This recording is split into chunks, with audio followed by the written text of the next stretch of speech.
इतरांनी बदलावं असा आग्रह धरण्यापेक्षा आपणच आपला दृष्टिकोन बदलला तर नक्कीच आपलं आयुष्य जास्त सुखकर होईल.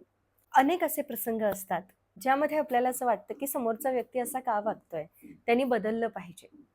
पण ते होणार आहे का? हा प्रश्न जेव्हा आपण स्वतःला विचारतो त्यावेळेला त्याचं उत्तर असं येतं की नाही, समोरचा व्यक्ती बदलणार नाही. त्याला समजावून सांगण्याचा किंवा आपल्या मनामध्ये काय चाललंय हे त्याला सांगण्याचा बऱ्याचदा प्रयत्न केला तरीही समोरचा व्यक्ती अजिबात बदलत नसतो. म्हणून आपल्यालाच आपलं रुटीन, आपला दृष्टिकोन बदलण्याची गरज असते. कारण त्यामुळे सुख, आनंद, समाधान हे आपल्याला मिळणार असतं. मुळात कुठलाच माणूस वाईट किंवा चुकीचा म्हणून जन्माला येत नसतो. त्याला त्याच्या जीवनामध्ये अनेक गोष्टींना सामोरं जावं लागतं आणि मग त्यातून तो घडत जातो. मग काही चांगल्या सवयी त्याला लागतात, काही वाईट सवयी लागतात. त्या लावून घेणं, न लावून घेणं हे त्याच्या हातात असतं किंवा अ, सतत स्वतःला योग्य सिद्ध करण्याच्या जर आपण मार्गी चालत असू किंवा सतत अटेन्शन मिळवणं असेल किंवा सतत मी चांगला आहे हे सांगण्याची एखाद्या व्यक्तीला जर सवय लागली, तर मग त्यातून काय होतं, की आपल्यासाठी समोरचा व्यक्ती चांगलं वागतोय, आपल्यासाठी तो बरंच काही करतोय, हे माहिती असताना देखील सवयी खातीर, सवयींच्या आहारी गेल्यामुळं, सवयींच्या दबावाखाली आल्यामुळं तो समोरच्या व्यक्तीला वाईट ठरवून स्वतःला चांगलंच सिद्ध करण्याचा प्रयत्न करतो. काही लोक त्यांचा माइंडसेट असा असतो, की ते एकत्र सगळ्यांना घेऊन चालू शकत नाहीत. मान, पान, मोठं, लहान या सगळ्या गोष्टी, त्याचबरोबर मी खूप चांगला आहे, हे सतत लोकांना सिद्ध करण्यासाठी त्यांना असं वागावं लागतं. कारण त्यांची धारणाच तशी झालेली असते. मग अशा वेळेला आपल्याला भयानक त्रास होत असतो. पण मग काहीच उपाय नाहीये. यावर स्वतःला बदलण्याशिवाय काहीच उपाय नाहीये. जेव्हा आपल्याला आपण काय करतोय आणि कशासाठी करतोय हे माहिती असतं, त्यावेळेला ते प्रत्येकाला सिद्ध करण्याची गरज नसते. हे खूप उशिरा आपल्या लक्षात येतं. माझ्याही ते वेळानेच लक्षात आलं.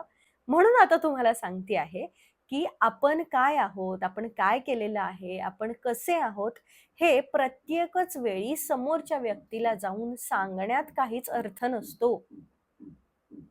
कारण प्रत्येकाचा दृष्टिकोन, प्रत्येकाचा चष्मा हा वेगळा असतो. नमस्कार मंडळी, मी सायली, तुमची जवळची मैत्रीण.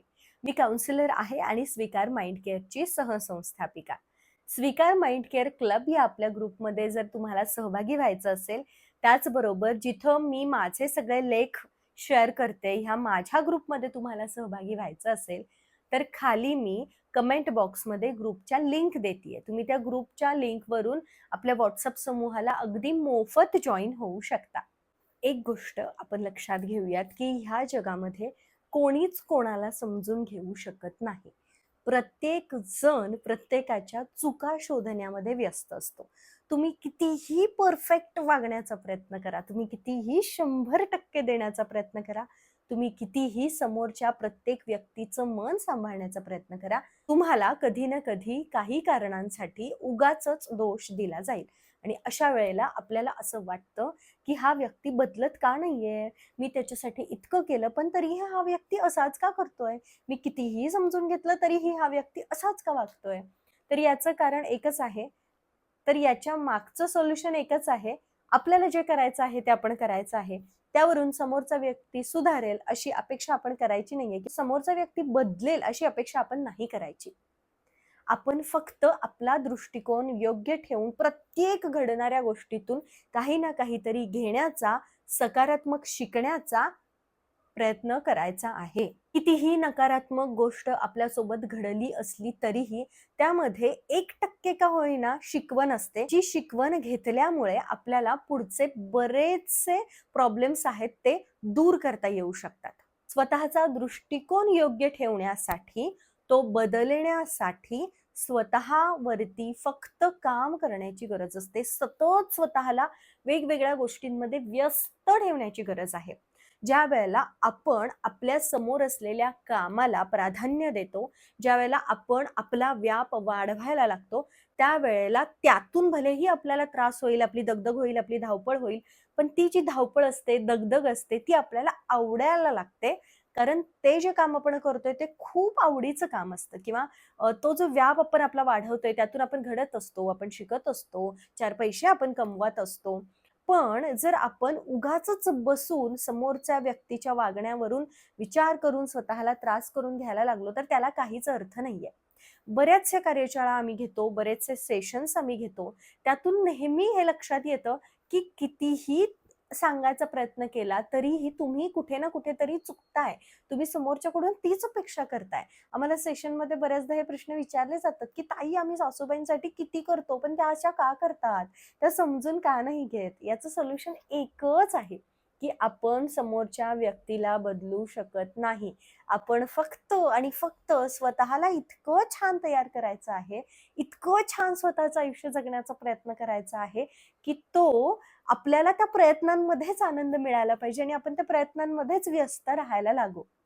आपला आनंद, आपलं काम, आपल्या जबाबदाऱ्या, आपली कर्तव्य हे सगळं पार पाडत असताना कोणाकडून मला काय मिळेल किंवा कोणी मला चांगलं म्हणेल, हे जे 2 अपेक्षा आपण बाजूला ठेवू ना, त्यावेळेला आपण इतके समाधानी आणि इतके सुखी असणार आहोत, की आपल्यापेक्षा सुखी कोणीही नसेल.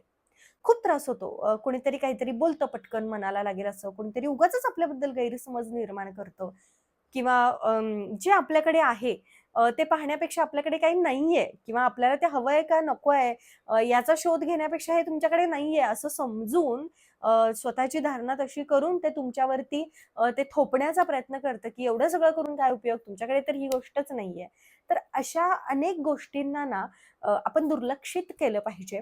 आपण स्वतःला इतकं स्ट्राँग इमोशनली बनवायचं आहे की नाही आपल्याला कोणाच्या वागण्याचा, बोलण्याचा त्रास होणार.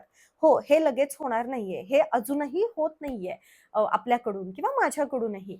पण आपण शिकण्याची तयारी ठेवूयात. आपल्याला इमोशनली स्ट्राँग व्हायचं आहे. हे सतत आपण स्वतःला बजावून सांगूयात, की नाही मला माझं अस्तित्व निर्माण करायचं आहे. मग माझ्या वाट्याला कितीही अडचणी आल्या तरी चालतील. अडचणी म्हणजे त्या अडचणींमध्ये दुःख येतात. संघर्ष येतो. घरामध्ये कोणीतरी अचानक सगळ्या प्लॅन्समध्ये आपल्या बदल होतो, कोणीतरी आजारी पडतं, काहीही होतं. पण हे सगळं करत असताना आपल्याला आपल्या ध्येयापासून दूर जायचं नाहीये.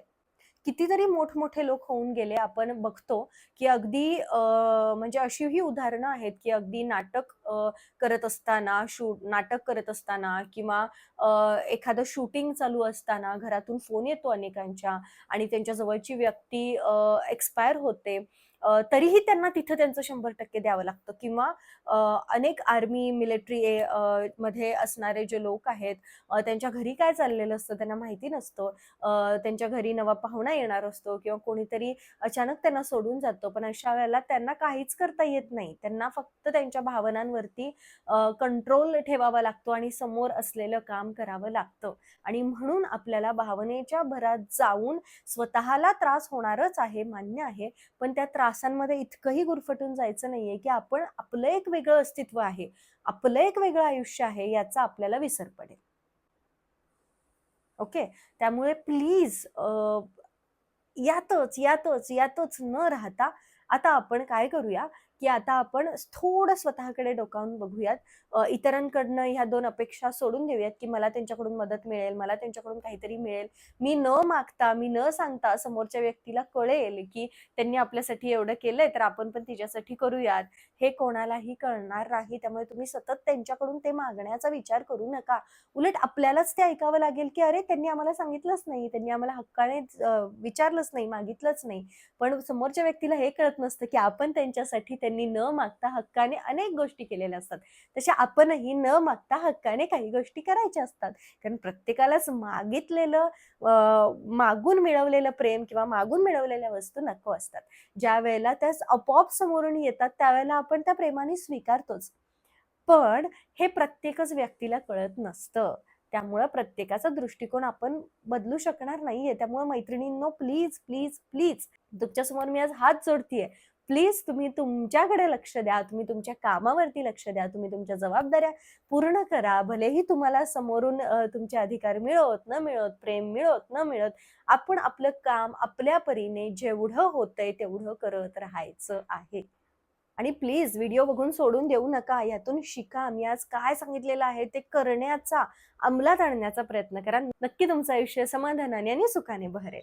आजचा हा व्हिडिओ तुम्ही शेवटपर्यंत पाहिलात त्याबद्दल खूप धन्यवाद, खूप कृतज्ञता. पुन्हा भेटून अशाच एका नवीन छान विषयासोबत. तोपर्यंत स्वतःची काळजी घ्या.